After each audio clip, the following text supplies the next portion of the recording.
play this, but I'm just playing the sound on it. And I want you to pay attention because I have a different viewpoint of the scriptures and how the scriptures speak from the divine creator unto different orders. And I've said this from the jump start that Babylon is not a physical woman. Babylon is an order. And when you hear this, what I'm about to play, you'll fully understand why I say that.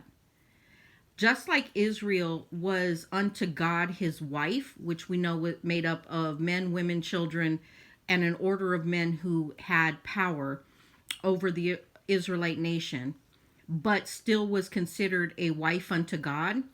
This Babylon that I speak of is also an order of depravity.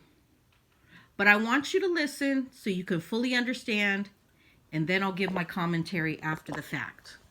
Let me play this, if you can listen. Cast long shadows across the marble floor as she walked barefoot toward the wooden figure in the corner. Her hands were shaking. Behind her, 7 witnesses stood in silence, their faces illuminated by lamplight, their eyes following her every movement. On her wedding She had been told this was tradition, that every bride before her had done the same, that resisting would bring shame upon her family. But no one had explained what the tradition actually required. Not until this moment. Not until the cloth was pulled away and she saw what waited beneath. The year was 89 CE. In the reign of Emperor Domitian, an 18-year-old Flavia, Tertia was about to discover that Roman marriage was nothing like the saffron veils and scattered walnuts of the public ceremony. What happened behind closed doors, in the presence of witnesses who would later testify in court if needed, was something else entirely. So I want to tell you that Rachel, when it talks about Rachel of the Bible sitting on the teraphim, it was a dildo. And that practice was an ancient practice, and it still is considered.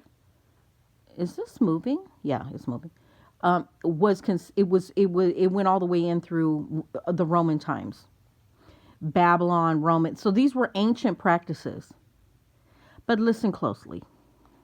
Something Rome's own historians would later struggle to describe. Something the Christian church would spend centuries trying to erase from memory. Before we go any deeper into this story, I'm genuinely curious where you're listening from right now.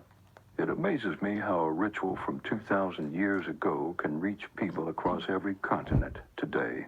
Drop a comment and let me know. The wedding procession had been beautiful in its way. Flavia had worn the traditional flame-colored veil that marked her as a bride, her hair arranged in 6 braids bound with wool ribbons, exactly as custom prescribed. The sacrifice at the temple had gone smoothly, the sheep's entrails showing favorable omens. Her father had signed the contracts that transferred her from his legal authority to her husband's, using the ancient formula that made the union binding under. So they use their daughters like money. They didn't see their own daughters as human.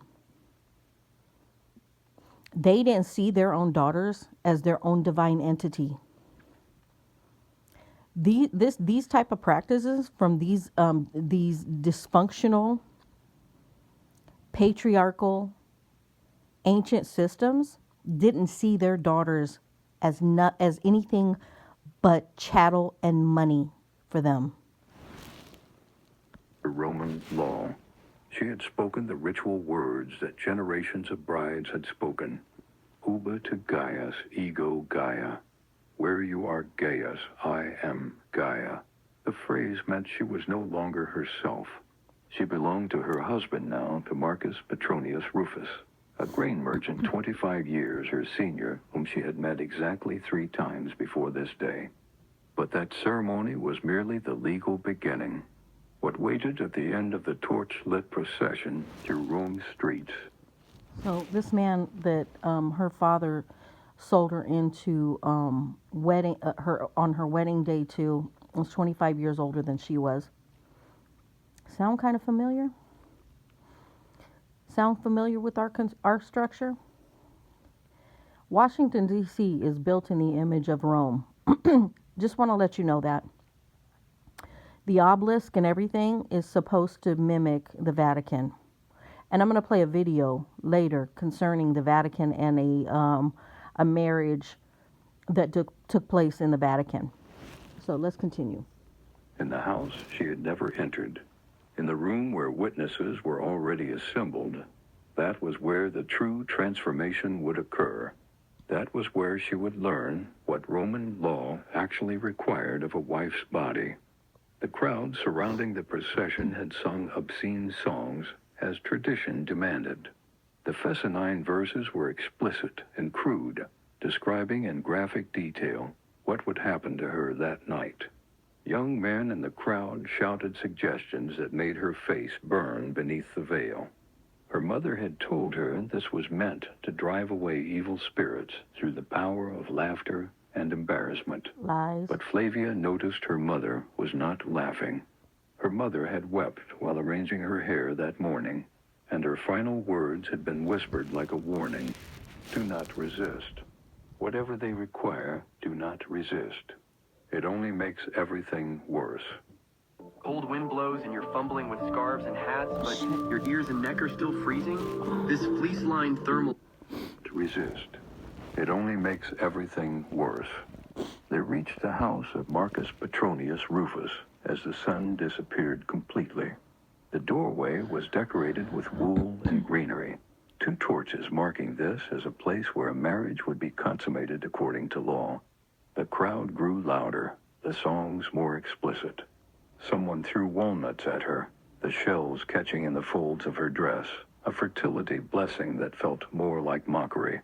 Her husband stood waiting in the doorway, and behind him she could see figures moving in the lamplight. Too many figures, far too many for a private moment between bride and groom. Marcus lifted her over the threshold because tradition said it was unlucky for a bride to stumble entering her new home, and because the gesture symbolized something older, something from an era when women were carried into their husbands' houses whether they wished to enter or not. The door closed behind her, muffling the singing outside, and Flavia finally saw what was waiting in the atrium.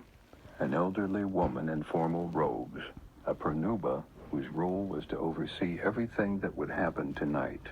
A priest of uncertain affiliation, 3 female slaves carrying basins and cloths, an older man with a leather bag of medical instruments resting at his feet, and in the corner, draped in fabric that concealed its exact shape, a wooden structure nearly 4 feet tall. The pronuba stepped forward and took Flavia's hands in a grip that was firm, almost restraining, as though she expected Flavia to try to flee. Welcome to your husband's home, the pronuba said. The sacred rites must now be completed. Here is what almost no one tells you about Roman marriage. It was not primarily a romantic union. It was a property transfer, documented and witnessed like the sale of a farm or a ship. Roman law classified marriage as conventio in manum, literally coming into the hand, which meant a woman passed from her father's ownership to her husband's. Before the late Republic, this transfer was absolute. A husband held the same legal power over his wife that he held over his slaves, including, theoretically, the right of life and death. By the imperial period, when Flavia walked that torch-lit path, the law had softened somewhat. Women could own property. Divorce was possible under certain circumstances, but the fundamental principle remained. Marriage transferred a woman from one man's authority to another's, and like all significant property transfers in Rome, it required verification. Consider how Romans handled the sale of land. Witnesses observed the transaction. The property was inspected to confirm it matched the seller's description. Rituals invoked divine blessing on the transfer. Boundaries were walked, documents were sealed, and everyone involved understood exactly what was being exchanged. The Romans applied this same logic to marriage, with one crucial addition. The bride's primary value lay in her capacity to produce legitimate heirs. Her body was the property being transferred. Her fertility was the resource being purchased. And Roman law required that both be verified before the transaction could be considered complete. This is not interpretation. Roman legal texts state explicitly that a marriage was not valid until consummated. The consummation had to be confirmed by witnesses, because otherwise how could anyone be certain it had occurred? The bride's virginity had to be verified, because otherwise how could the husband be certain that any children she bore were his? Each of these requirements generated corresponding rituals. Rituals that made perfect sense within Roman legal logic. Rituals that horrify modern sensibilities precisely because that logic is so alien to how we understand marriage today. The pronuba guided Flavia toward the draped figure in the corner. Flavia's heart was beating so hard she could hear it in her ears. The pronuba's hand remained on her arm, firm and guiding, allowing no retreat. "You must greet Mutinus Tutinus," the pronuba said. "You must ask his blessing before your husband approaches. You must offer yourself as tradition requires." Flavia reached out with trembling hands and pulled back the cloth. What stood beneath was a wooden figure carved with anatomical precision into the shape of a phallus.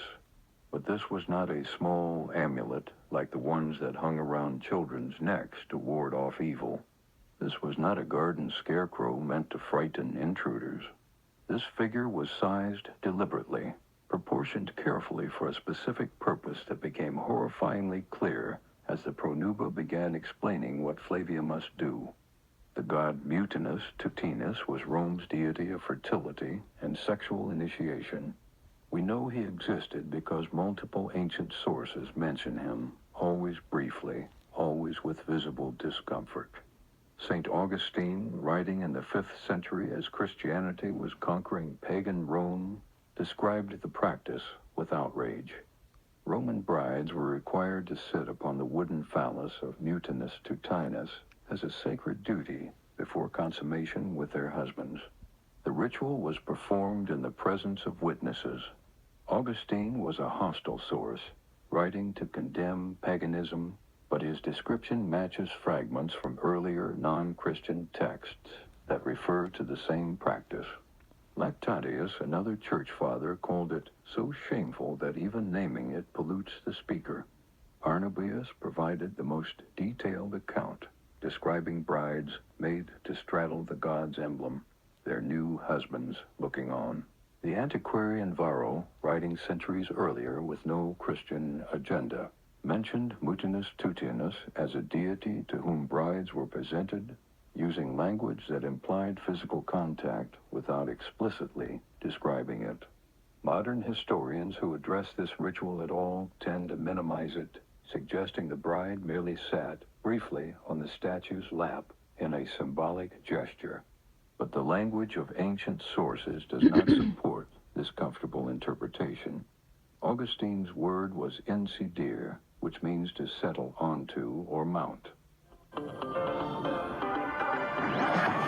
Damn this fucking shit. So this girl went viral for growing back her bald spots, and honestly, I'm so shocked. Y'all remember when Dr. Stubby told us which oil would grow our hair? They call it fat. To settle onto or mount. Arnobius used language implying penetration. Lactantius refused to describe the details because they were too shameful, which seems an excessive reaction to someone briefly touching a statue. The stated purpose was to seek divine blessing for fertility. The practical purpose, which Romans may or may not have consciously acknowledged, was preparation. It was breaking down resistance before the real consummation occurred. It was demonstrating absolute submission before witnesses. It was conditioning a virgin bride to accept what would follow. No, it was really rape. Flavia stood before the figure. The The Pronuba positioned her, guided her body, instructed her in what was required. The witnesses watched. Her husband watched. The physician waited to perform his examination afterward. And Flavia understood finally what her mother's tears had meant, what the obscene songs had been preparing her for, what being a Roman wife actually required. She could have refused, theoretically, but refusal meant disgrace for her family, nullification of the contracts, return to her father's house as damaged goods no respectable man would marry. It meant everything she had been taught about duty and honor would be proven false, and she would be proven worthless. She did not refuse. After the ritual with the statue, slaves washed her in the basin of scented water. This washing had religious significance, purifying her after the encounter with the god. But it was also practical preparation for what came next, the medical examination. The physician who had been standing silent throughout now... I just want to point something out. Forcing her to do that was basically placing her on top of a demon, because that's what that really was a demonic ritual.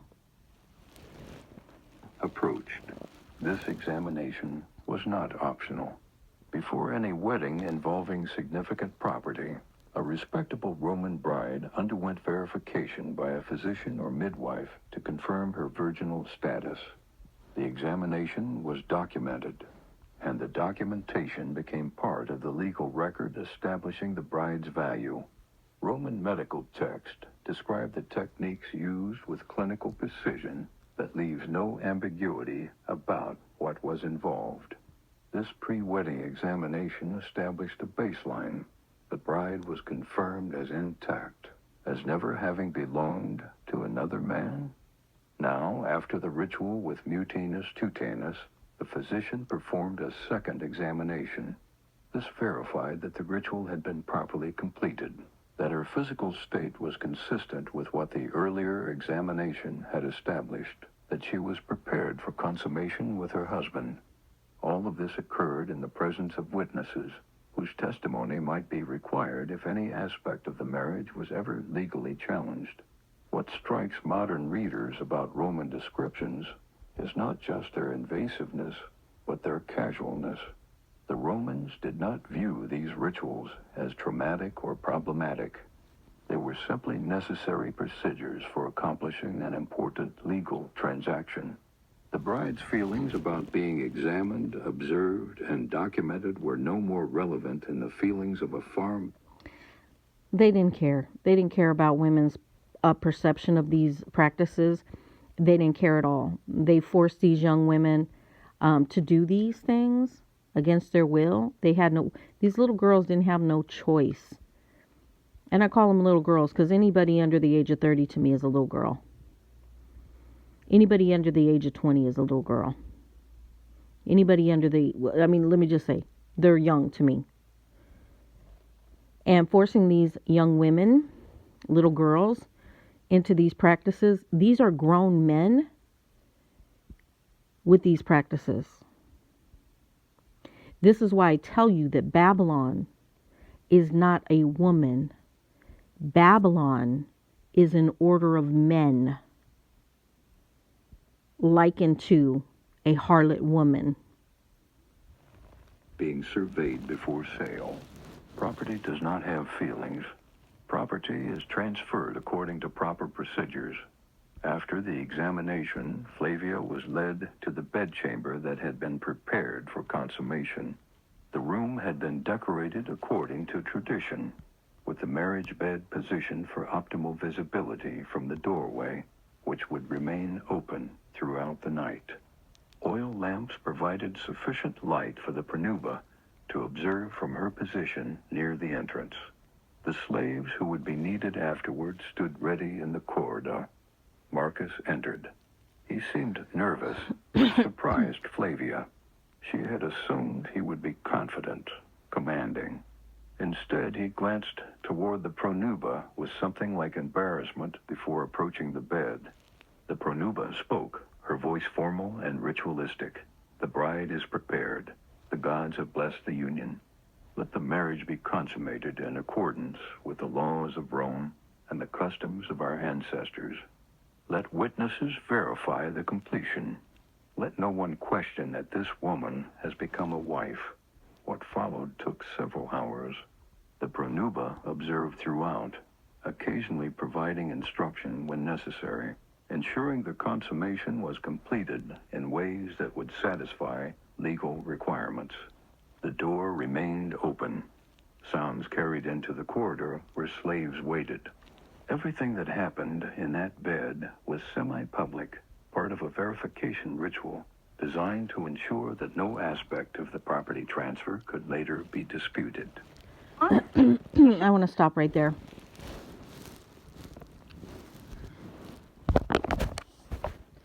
When I went to Italy, we stayed at this property that part of the property was over 2,000 years old, and then the rest was built like 1,000 years prior, or 400 years. Different parts were at least, but the newest of any of the buildings were 400 years old. And I'm very psychic, and I picked up a whole lot of disgusting things from that building. The property was gorgeous. The way that it was reconfigured when it comes to the gardens and things like that was gorgeous. Okay. But there was energy all over that property that I didn't like. I won't say what property it was, but I was not happy with the room that I stayed in. They had mirrors all over the room. And I mean, there was energies bouncing from one wall to the other wall. I mean, and I'm talking about front, back, side to side.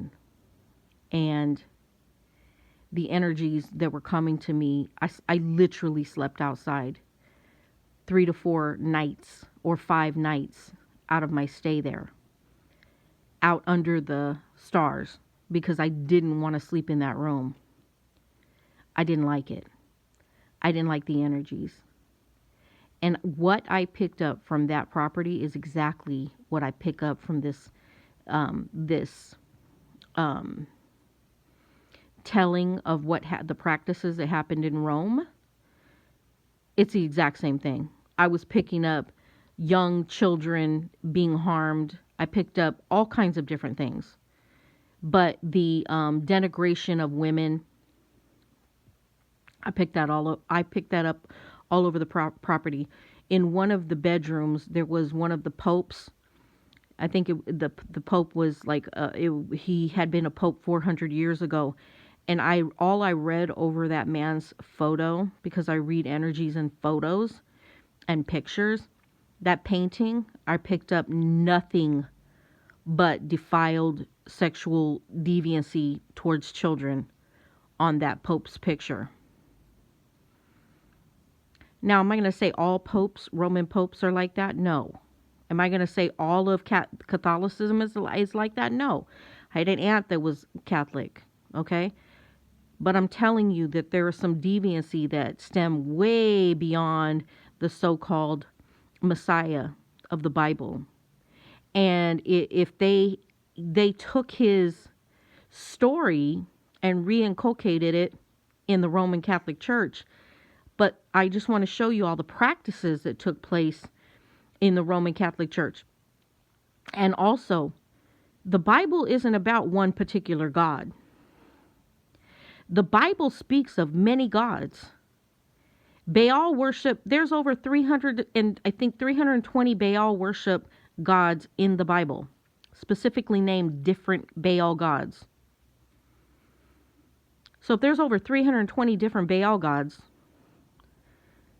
named in the Bible, what do you think a lot of the other beings that are named in the Bible are? When it talked about Rachel, like I said, when it talked about Rachel sitting on the teraphim, that's the same practice as what they're speaking of here in this Roman Catholic or this Roman practice that just took place in this reading. So you'll have a new viewpoint when it comes to Rachel sitting on the teraphim. That was those practices. Those were the vile practices. While people are talking about paganism, what the fuck do you think that is? Sitting on the teraphim. That's pagan worship.